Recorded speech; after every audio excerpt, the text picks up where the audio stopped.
ये जो वर्ड है ना पेंडिंग, ये आएगा ही नहीं आपकी लाइफ। इसी क्वेश्चन में ही इसका आंसर है।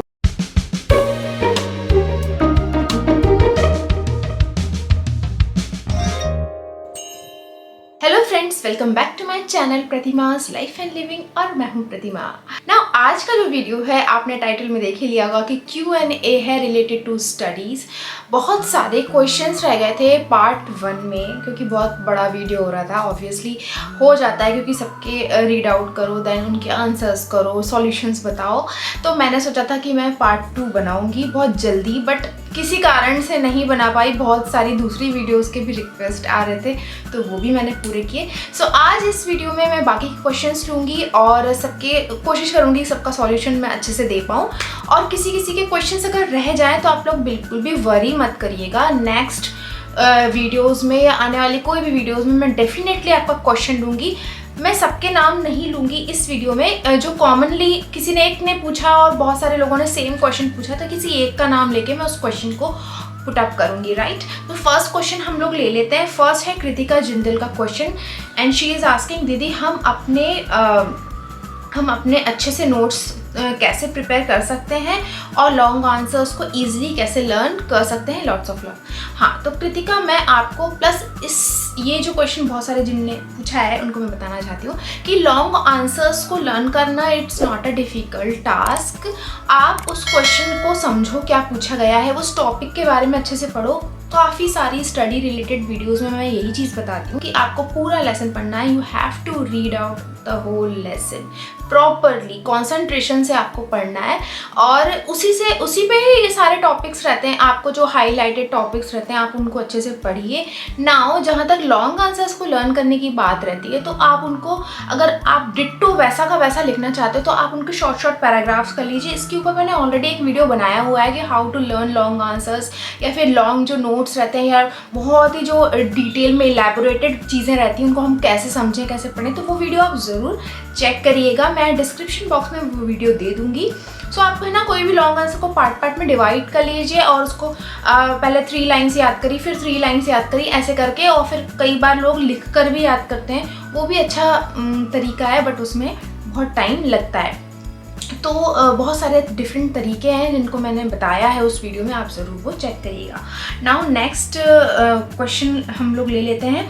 इट्स प्रज्ञा ने पूछा है और भी किसी ने पूछा है, वो है how to concentrate on online classes. Jahnavi, okay. बहुत सारे लोगों ने पूछा है from Rajasthan. Any tips to focus while online class, how to complete pending work fast. Basically उनका क्वेश्चन ये है कि ऑनलाइन क्लासेस में अक्सर जो बच्चे होते हैं इधर उधर घूमने लगते हैं। श्रेया भी बीच में से उठ के थोड़ा सा घूमती, वहाँ चलता है। लेकिन अगर आप ऑनलाइन क्लास को में इंटरेस्ट नहीं ले रहे हो, बिल्कुल भी आप पढ़ नहीं रहे हो, वो बिल्कुल ही डिफरेंट हो जाती है बात।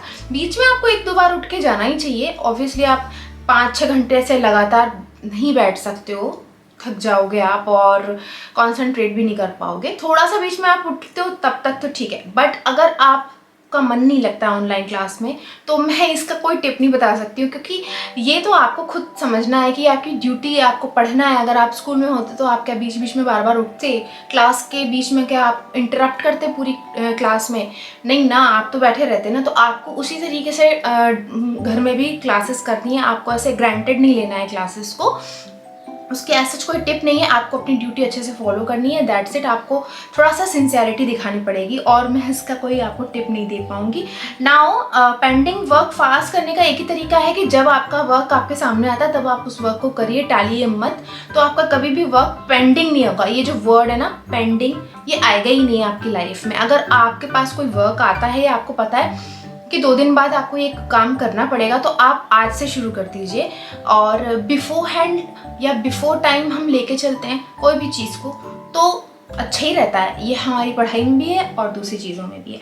नाउ किसी ने पूछा है, ये क्वेश्चन मैक्सिमम लोगों ने पूछा है, मेरी एज के लोगों ने भी पूछा है, प्लस टीनेजर्स ने भी पूछा है और छोटे बच्चों ने भी पूछा है, सभी ने पूछा है कि इंग्लिश बोलना कैसे सीखें। हम लोग को इंग्लिश लिखने में प्रॉब्लम होती है, हम ग्रामेटिकल मिस्टेक्स करते हैं। सी फ्रेंड्स, इंग्लिश बोलना कैसे सीखें, इसी क्वेश्चन में ही इसका आंसर है, बोलना। आपको बोलना पड़ेगा। अगर आप बोलोगे नहीं तो आप कोई भी लैंग्वेज नहीं सीख सकते। English is what? English is a language. आपको लैंग्वेज सीखने के लिए पहले आपको बोलना पड़ेगा। शुरुआत में आप गलत सलत बोलोगे, उल्टा सीधा बोलोगे। शॉर्ट सेंटेंसेस से आप शुरुआत करिए, धीरे धीरे जाके आप अच्छे बड़े बड़े सेंटेंसेस बना सकते हैं और फिर आप फ्लुएंट भी हो जाते हैं एक टाइम बाद। लेकिन सबसे फर्स्ट और प्राइमरी स्टेज पे बात आती है वो ये कि आपको बोलना पड़ेगा। आप छोटे छोटे सेंटेंसेस बोलिए, घर में बोलिए, अपनी मदर से बोलिए। अगर आपकी मदर को नहीं आती तो आप बोलिए उनसे और उनको सिखाइए। आप न्यूज़पेपर पढ़ सकते हैं, इंग्लिश न्यूज़पेपर्स लगा सकते हैं अपने घर में, इंग्लिश न्यूज़ देख सकते हैं या मूवीज़ देख सकते हैं इंग्लिश में, कार्टून्स देख सकते हैं इंग्लिश में, बुक्स पढ़ सकते हैं, स्टोरी बुक्स। उन सब से आपको इंग्लिश सीखने में आ जाएगी। देखिए लैंग्वेज क्या होता है, जब तक आप बोलोगे नहीं, जब तक आप उस चीज़ में घुसोगे नहीं, तब तक वो आपको आएगी नहीं। छोटे छोटे सेंटेंसेस बोलिए, sit here, don't talk too much, go there, why are you behaving like this. ऐसे छोटे छोटे सेंटेंसेस जो होते हैं, कुछ छोटे छोटे वर्ड्स। सबसे पहले आप वर्ड्स बोलना शुरू करिए। जैसे कि जो वर्ड हिंदी में अपन बोलते हैं ये अलमारी है, तो उसको आप इंग्लिश में बोलने की कोशिश करिए कि दिस इज़ एन अलमीरा। या फिर आप हिंदी इंग्लिश मिक्स करके बोलना चाहते हैं तो ये अलमीरा है। तो ऐसे करके आप कुछ पहले वर्ड्स को अपने सेंटेंसेस में इंक्लूड करिए। जैसे आप फ्रूट्स के नेम हैं, वेजिटेबल्स के नेम हैं, उनको पहले आप इंक्लूड करिए। फिर धीरे धीरे आप छोटे छोटे सेंटेंसेस बनाइए। Drink water, don't sit there, don't watch TV. ऐसे छोटे छोटे सेंटेंसेस आपसे शुरू करिए। उसके बाद आप बड़े बड़े सेंटेंसेस पे आइए, अपने आप आपको ये लैंग्वेज आ जाएगी। आप अगर करोगे तो ही होगा। किसी ने पूछा है कि which book of maths should I use in practice like RS Agarwal और NCERT? वैष्णवी सिंह इन्होंने पूछा है। ओके, तो मैथ्स की अगर आपको NCERT की कोई बुक चलती तो आप वो ही करिए। अगर आपको RS अग्रवाल चाहिए मतलब आपके कोर्स में, तो आप वो यूज़ कर सकते हैं। RS अग्रवाल में आपको और थोड़ा सा डिटेल में मिल जाएगा और भी आपको प्रैक्टिस करने के लिए क्वेश्चंस मिल जाएंगे। मैंने किसी एक वीडियो में बताया भी है। इस टाइप से RS अग्रवाल जैसे और भी सारे लोगों की हैं बुक्स, तो आप कोई भी बुक फॉलो कर सकते हैं जो भी आपके हिसाब से बेस्ट सूटेबल है। अगला क्वेश्चन ले लेते हैं। तो next question is how to score full marks in maths. ये किसी ने पूछा है। किसी भी सब्जेक्ट में फुल मार्क्स लाना हो, स्पेशली जो स्कोरिंग सब्जेक्ट्स होते हैं, उनको आपको ज़्यादा टाइम देना होगा। अगर आप मैथ्स, संस्कृत, फिजिक्स इन सब की बात कर रहे हो तो आपको उसको टाइम देना पड़ेगा। आप जितना टाइम उसको दोगे, आपको उसको रेगुलर स्टडीज़ में इंक्लूड करना पड़ेगा। आप उसको ये नहीं कर सकते कि आपने वंस इन अ वीक पढ़ लिया और दैट्स इट, आप हैप्पी हो गया मेरा। नहीं, डेली प्रैक्टिस मांगते हैं ऐसे सब्जेक्ट्स जो स्कोरिंग होते हैं। सिमिलरली मैथ्स भी स्कोरिंग है, आप जानते हो, उसको आपको रोज़ प्रैक्टिस करना है। आप सोचते हो अरे वो चैप्टर मुझे आता है, मुझे नहीं करना प्रैक्टिस। ऐसा नहीं होता। आता है तो भी करना है, नहीं आता तो करना ही है। तो आपको करते रहना है प्रैक्टिस, और practice makes a man perfect. तो बस वही बात होगी। अगर आप प्रैक्टिस करते रहोगे तो फिर आप अच्छे से स्कोर कर सकते हो। मैथ्स, फिजिक्स या कुछ ऐसे सब्जेक्ट्स होते हैं जिनमें आप फुल मार्क्स अच्छे से स्कोर कर सकते हो। बस you need to work hard. Daily practice चाहिए और थोड़ा सा वर्क हार्ड तो आपको करना ही पड़ेगा।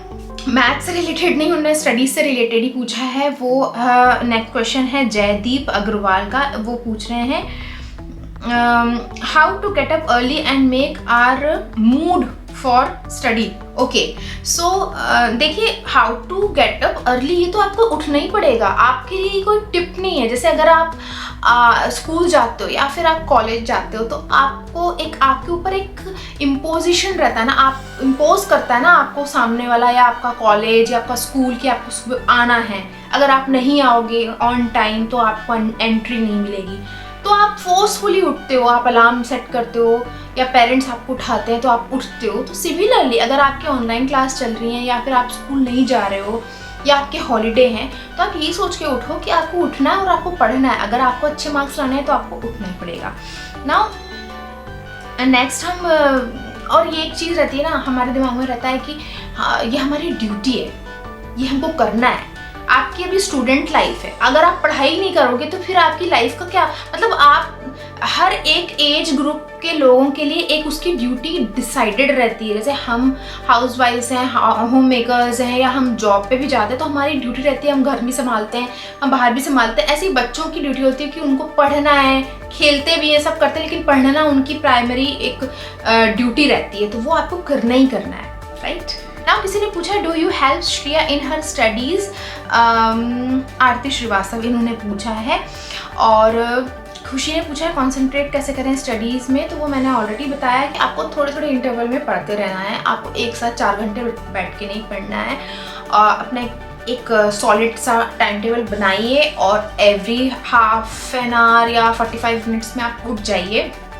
आपको जैसे कहते हैं थोड़ा सा उठ के आपने इधर उधर घूम लिया, बातचीत कर ली, वापस आप बैठिए, आपका फिर से आप बैटरी आपकी चार्ज जाएगी, आप वापस पढ़ सकते हो।